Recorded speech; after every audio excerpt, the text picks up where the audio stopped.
My name is Julie, and I'm a 27-year-old woman, and recently I got a call from my mother.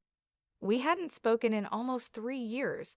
She called to ask for my help because my sister and her husband had just gone through something really bad. To give you some background, the man who is now my sister's husband was supposed to be my husband once upon a time.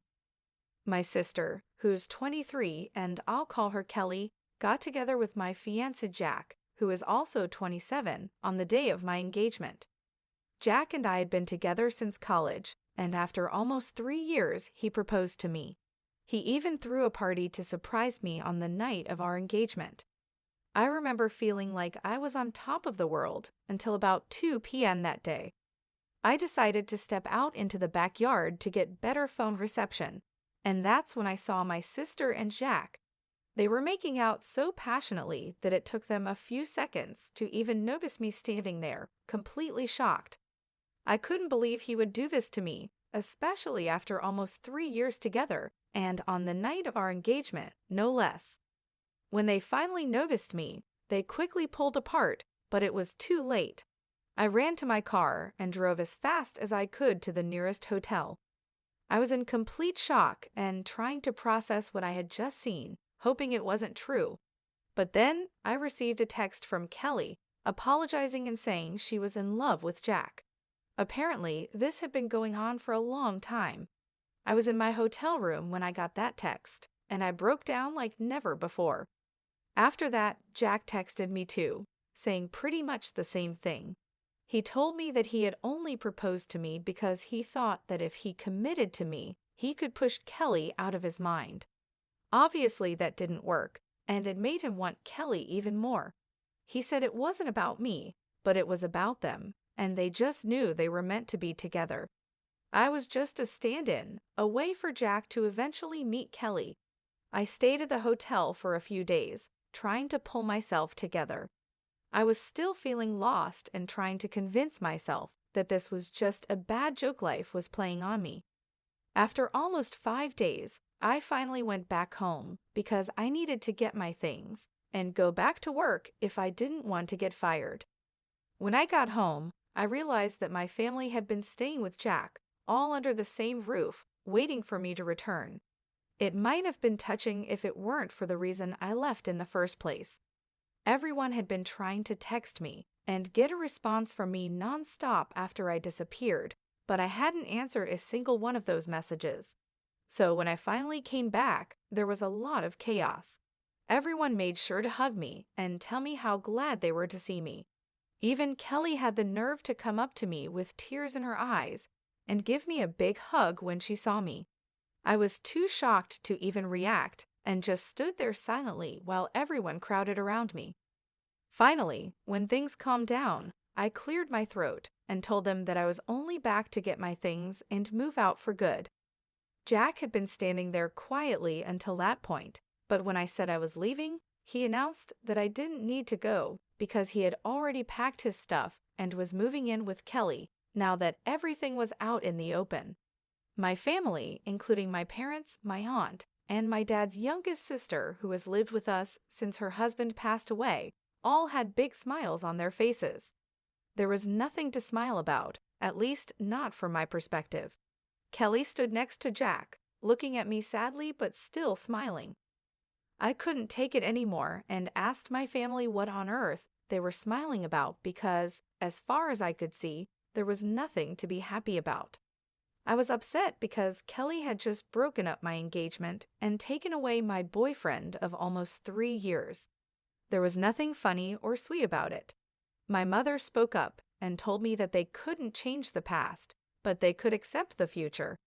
They believed that the future had Kelly and Jack together, and even though the relationship started with cheating, they felt sorry about it, but wanted me to understand that this was for the best. Kelly apologized for taking my boyfriend, saying she couldn't help falling in love with him. She wished she had told me earlier, so I didn't have to find out this way, but she said they were deeply in love and wanted to spend their lives together. Then they kissed right in front of me, and my mother even wiped a tear from her eyes. I snapped and told them that this wasn't something to be sentimental about. What they were doing was disgusting. To my surprise, my family got annoyed with me and said I was being bratty instead of being happy for my sister. They thought I was making it all about myself and didn't approve of my behavior. I was shocked by their attitude and told them all to get out of my house. I couldn't understand how they were defending Kelly and Jack while making me look like the bad guy, acting like I was overreacting. My father stepped in and told me not to act like a child because things like this happen and I should just accept it. He said I should be happy that my sister found her soulmate instead of being jealous. It felt like they were all acting crazy and I couldn't deal with it anymore. So I said screw it, went to my room, packed some of my things, and left again without talking to them or listening to what they had to say, even as they called my name and told me not to go. I didn't have anything left to say to them because it was clear that they cared more about Kelly and her happiness than about me or what was right and wrong. They were so focused on justifying what Kelly had done that they completely forgot that I had real feelings too. After that day, my family tried to contact me several times, but I never responded because I didn't think I owed them anything. A couple of weeks later, I even received an invitation to Kelly and Jack's wedding, which I obviously declined. All the friends that Jack and I had in common also declined the wedding invitation to support me, and even a few relatives who knew the truth stopped interacting with my family after they learned how I had been treated. It's been 3 years, and I've cut them out of my life completely. They occasionally tried to get back in touch by wishing me well on my birthday or New Year, but I always ignored them. I never blocked any of them, though I did remove them from my friends list. Since I have a public account, they could still see what I was up to, which is what I wanted. I wanted them to see that I was living a great life and let them feel jealous. It was a bit petty, but it was the least I could do after how they treated me. Until recently, I had no idea what they had been up to in the last few years. About 5 days ago, my mother called me from a number I didn't recognize. When I answered and realized it was her, I tried to hang up, but she begged me desperately for a chance to talk. She sounded so upset that I agreed to listen for a couple of minutes because I couldn't ignore her completely.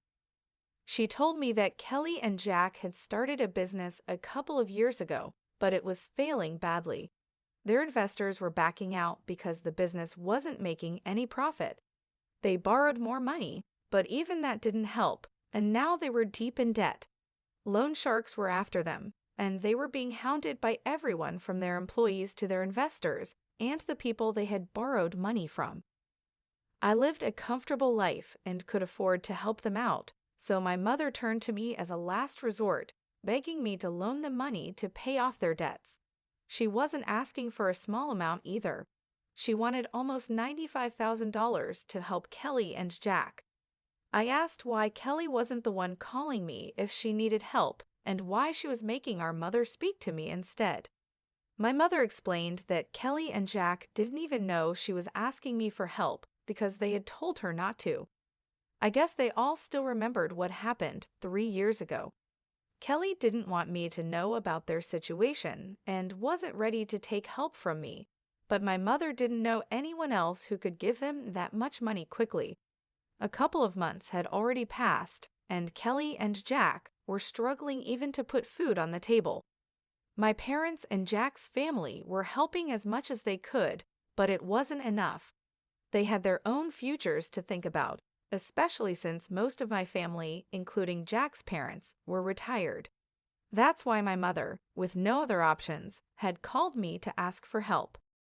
I could afford to help them, but I really didn't want to. Kelly was right not to contact me for help because they lost the right to ask anything of me the day they cheated on me. I told my mother that I couldn't help them, and even if I could, I wouldn't. She sounded very upset and told me I was being cruel and needed to think about my family. I reminded her that Kelly and Jack didn't think about me when they had their affair, and my family didn't think about me while they supported them. So I didn't see why I needed to think about them now. I had worked hard to get where I am today, and I wasn't going to just give away $95,000 to two people who didn't deserve it. My mother started crying on the phone, saying she never expected me to grow up to be so selfish, and claimed that my sister and her husband would end up in big trouble if I didn't help them out. I told my mother that it was unfortunate, but I couldn't help them, and then I hung up. Since then, she's been sending me text after text, almost every hour, begging me to reconsider and think about my sister. She keeps saying that this isn't the time for petty revenge, and that Kelly is in serious trouble. She warns that if I don't help her now, I'll regret it in the future. My mother is acting desperate, and I don't know what to say to her because I don't want to feel like the bad person here either. Am I wrong for not helping my sister financially after she stole my fiancé 3 years ago? Update: I finally blocked my family. I hadn't done that earlier because, first, I wanted them to see what I was up to and feel jealous, and second, because I thought cutting them off completely might be something I'd regret if something bad happened to them. But now, I don't care anymore. I should have removed them from my life 3 years ago. Keeping them around this long was the real petty thing I did. Refusing to help my sister now isn't petty, it's just the logical thing to do. They've already wasted so much money, and I'm sure that even if I gave them the money now, they wouldn't be able to pay it back. $95,000 is a huge amount, and even though I'm doing well financially, that doesn't mean I can just give away that kind of money without expecting it back. If it were a close friend I was helping, I would still expect to be repaid. But these are people who are close to me, and they're definitely not my loved ones. I can't expect them to pay me back, so there's really no reason for me to help them out. It's as simple as that. I talked to a few of my friends about this to get their opinions, and they agreed that I did the right thing by refusing to give them the money not out of revenge, but because it's completely impractical and foolish to expect me to help the very people who betrayed me in the past. Anyway, my mother is now blocked, and she can't contact me to guilt-trip me anymore. I have nothing to worry about, at least that's what I thought. Update 2. Hi everyone, something really big happened today. I was at work when I got a call from my neighbor. She told me there was a couple outside my house, screaming for me to come out and talk to them. My neighbor said they seemed pretty crazy and had been yelling at my door for about an hour, refusing to leave. I asked her to describe them, but deep down, I already knew who it was. When she described them, it just confirmed my suspicion. It was Kelly and Jack. My neighbor insisted that I come back home to deal with them because she didn't think they were up to any good. Given that it was Kelly and Jack, I knew she was right. So I thanked her and immediately started driving back home because I couldn't risk them getting into my house. Luckily, I got there in about 20 minutes and caught them in the act of trying to break into my house by picking the lock on my door. I pulled up in front of my house and demanded to know what they thought they were doing. I tried to call the police right away, but Jack moved like lightning and knocked the phone out of my hand. Kelly walked over and said they were just there to talk, and they didn't want anything from me, at least not right now. I told them to make it quick and made it clear that they shouldn't expect me to invite them inside. Whatever they had to say would have to be discussed outside in the yard. They seemed okay with that, which was a relief because I didn't think it would be a good idea to let them inside. They already seemed pretty hostile, and I didn't know what to expect. Kelly started talking and told me that our mother had informed her about the phone call and how I had ignored the texts that followed and even blocked them all. She said that the way I was behaving was very unfair, and that since it had been 3 years, I should really be over it by now. I was accused of being silly and dramatic, just to get attention from my family. Kelly said she felt insulted because I refused to help them, and that's why she was there to talk to me. She mentioned that she had managed to arrange the money for now by selling their house and all their jewelry, but there was a strong chance she might need more in the future. She wanted to know that she could rely on me for help when that time came. I told her flat out that she couldn't and shouldn't count on me at all under any circumstances because I hated her and her husband with a passion. I was so angry that I warned her it was taking all my self-control not to hit her at that moment, so it would be best if they just left. Jack, shockingly, demanded that they wouldn't go anywhere until I signed a document promising to give them money in the future whenever they needed it. I couldn't believe what I was hearing. I knew that such a document wouldn't be legally valid if I was forced to sign it under pressure, and they had to be out of their minds if they thought they could manipulate me into something like that. I told both of them to get out, but Kelly pushed me and said that I had to help them because I owed it to them since we were family. She said I couldn't just run away from my responsibilities like this. I was stunned that she actually pushed me, and I was tempted to slap her. But I held back because I knew that getting violent would only make things worse. Instead, I decided to grab my phone, which had fallen to the ground when Jack knocked it out of my hand earlier, and I made a run for it. I quickly climbed into my car and drove off without even checking my rearview mirror. Luckily, I hadn't turned off the engine when I had left the car, so it was still running, and I was able to get a head start on them. They didn't chase after me on foot, which was a relief, but they stayed at my house, which was unfortunate.